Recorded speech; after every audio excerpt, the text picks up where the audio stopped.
Valtteri Bottas and Checo Perez have officially been announced as the drivers for the Cadillac Formula One team for next season. This news, of course, comes as I am in the airport on my way to Zandvoort for the races, and also at 4:30 a.m. Pacific.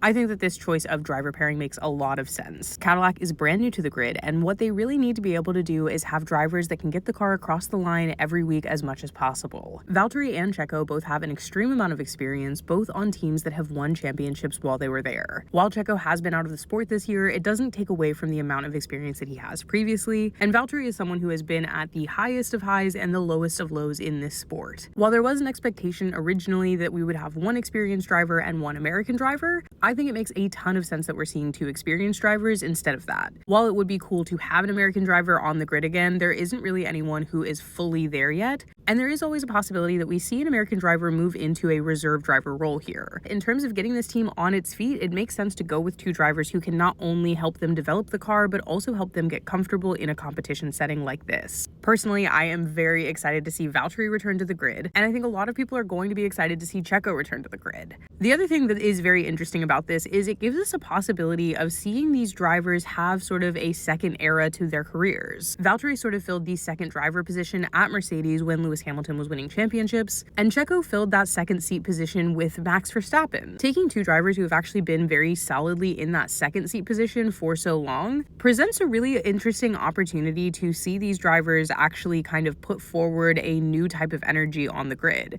Do we see either of these drivers become the very clear favorite, or do we see Cadillac kind of utilize both of these drivers in a more McLaren style way? And how much can both of these drivers prove when they aren't in a second slot? I think this driver lineup also gives an opportunity for Cadillac to come in running with a lot of fans, but it also importantly gives them the experience that they need to make this team into a team that could actually compete. 2026 is going to be such an interesting year in this sport, not only because of a new team entering the grid, but because everybody's back to zero with the new engine regulations. And so between that, we actually really come into an even playing field. Cadillac enters the grid with two very experienced drivers and into a field where everybody has to start from scratch. So how do you feel about this announcement? Are you excited to see Valtteri and Checo back on the grid? And another thing that I'm super excited to see, Keanu Reeves was involved in that announcement because he's hosting a documentary series about the making of this team. And this feels like a pretty interesting preview that we'll eventually get to see behind the scenes of. Anyways, I will see you in Zandvoort and then I'll see you in Monza. Be sure to follow along and let me know what you think about this Cadillac announcement.